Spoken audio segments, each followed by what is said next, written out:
Hola, hola, ¿cómo están? ¿Cómo se encuentran? Tutti sono benvenuti a este proyecto sonoro, les habla el Teacher Vic. Hoy vamos a explorar la pregunta, ¿qué es el determinismo?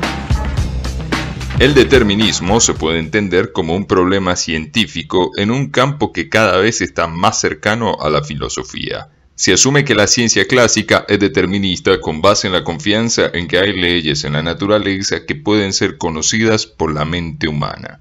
Tales leyes son capaces de dar cuenta de las regularidades de la naturaleza y por lo tanto por medio de esas leyes estaríamos en la capacidad de determinar las causas de diversos sucesos y por esta vía de poder predecir el comportamiento futuro de tales hechos. Sin embargo, la física cuántica ha dado paso a una concepción radicalmente diferente en la medida en que tienen que reconocer la existencia fundamental de algo que puede ser llamado azar o indeterminación, aspecto sobre el cual aún no se ha dicho la última palabra. Desde el punto de vista de la filosofía, hay al menos dos vertientes del asunto. En la primera vertiente está lo referente al comportamiento de la naturaleza, dentro del cual se genera una tensión entre el principio de causalidad y la posible intervención de factores que alteran las nociones que tenía la ciencia clásica al respecto. Si hay secuencias causales, lo cual parece evidente, la pregunta es ¿qué tan cerradas son? Es decir, ¿qué tanto podemos afirmar que hay proporcionalidad y linealidad entre causas y consecuencias? La segunda vertiente hace referencia a los problemas de la decisión humana. El asunto radica en estudiar hasta qué punto se puede hablar de libertad frente a la enorme cantidad de limitaciones y condicionantes. Por ejemplo, uno podría preguntarse qué tan libres son las decisiones que se toman por deber, pues la razón se considera autónoma, o qué tan limitada está la libertad humana frente a las condiciones de la educación, de la historia individual o de los factores económicos. Si hay libre decisión humana, hay responsabilidad derivada de ella,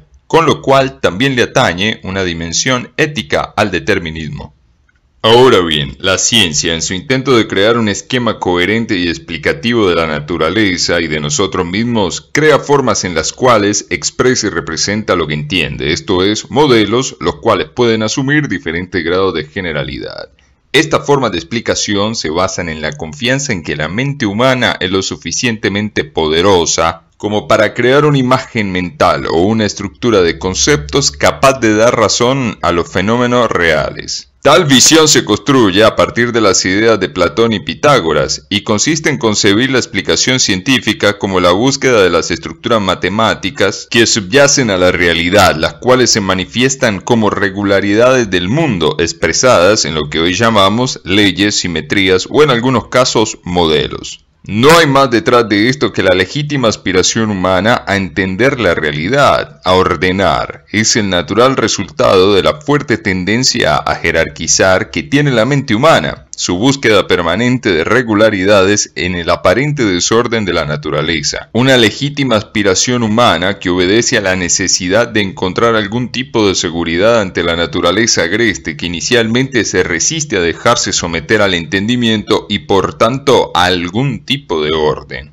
En 1776, el científico francés Pierre-Simon Laplace postulaba que los eventos presentes están conectados con los anteriores por un lazo basado en el principio evidente de que una cosa no puede ocurrir sin una causa que la produzca. Afirmaba que se debía considerar el estado actual del universo como una consecuencia del estado anterior y como la causa del posterior. Decía también que si se llegase a imaginar una inteligencia que en un instante dado abarcara todas las fuerzas por las cuales se anima la naturaleza y las situaciones respectivas entre los entes que la componen, esta inteligencia abrazaría en la misma fórmula los movimientos de los grandes cuerpos del universo y aquellos de los átomos más ligeros, porque sería una inteligencia suficientemente vasta para someter todos los datos a un análisis. Y para dicha inteligencia nada sería incierto y el futuro como el pasado serían como el presente a sus ojos.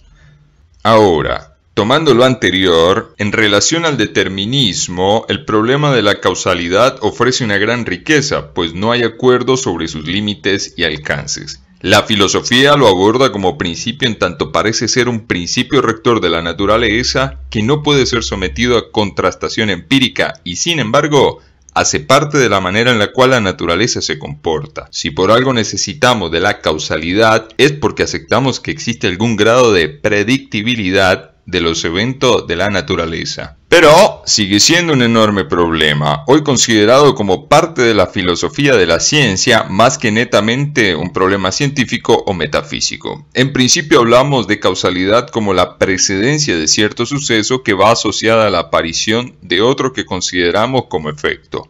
Sus variantes van desde el postulado más blando, según el cual todos los acontecimientos son causados, concepto según el cual hay un determinismo esencial en la naturaleza, hasta posiciones más fuertes que se preguntan si la multicausalidad o la participación del azar pueden ser entendidas como una limitación en el conocimiento o como un rasgo de la naturaleza, lo cual involucra diferentes formas de entender el determinismo. Para el filósofo austriaco Karl Popper, el determinismo haría del mundo una pesadilla en la que seríamos apenas engranajes de las secuencias causales del mundo, lo cual recuerda el fatalismo. Si Dios es omnisciente, conoce el futuro y por tanto la libertad de nuestras decisiones no existe. Sin embargo, el indeterminismo es contrario a la racionalidad humana, a nuestras pretensiones de conocimiento y previsión de la realidad. El asunto es que no debe identificarse causalidad con determinismo, pues hay casos en los que se puede hablar de determinismo prescindiendo de la idea de causa, como en la definición de estado inercial de la primera ley de Newton, que es un caso de un estado determinista pero sin causa. Laplace identifica determinismo con predictibilidad, pero esta tiene condiciones. Existe una solución analítica a las ecuaciones de movimiento que obedecen a la mecánica newtoniana.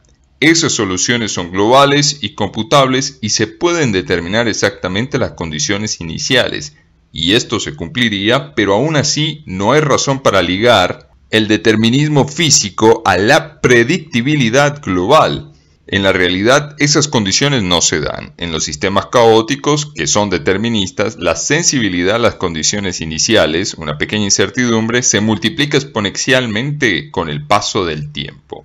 Para Popper, el argumento principal del determinismo es la clausura del sistema físico en cuestión. Sin embargo, señala que la predecibilidad es diferente del determinismo. La evolución de las sociedades humanas es impredecible, aun siendo parte de secuencias causales. Decir que un estado determina los estados siguientes es afirmar una forma débil de determinismo. Sería fuerte si hubiera una sola configuración posible derivada del estado anterior. En conclusión, existen diferentes formas de entender el determinismo, abarcando desde algunos análisis científicos hasta otros relativos a la capacidad de decisión del ser humano y las consecuencias que estas decisiones tienen en el campo de la moral y de las leyes, pues implican una reflexión acerca de lo que entendemos por libertad, voluntad y responsabilidad. En este aspecto, acogerse a una posición indeterminista, tal como lo hace Popper, es lo más adecuado porque deja el espacio abierto a la libertad de decisión, a la responsabilidad y a la creatividad humana. Y esto nos lleva a una pregunta. ¿Qué tan predecibles son nuestras decisiones y qué tan determinadas están por el sistema en el que habitamos y en el que hacemos parte?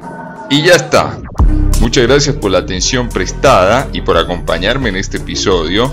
Los espero a la próxima. En la descripción les voy a dejar los enlaces con las fuentes consultadas para que ustedes también profundicen en este tema. Mi recomando. Recuerden, insistir, resistir, persistir, pero jamás desistir. Esto fue el Teacher Vic. ¡Daye!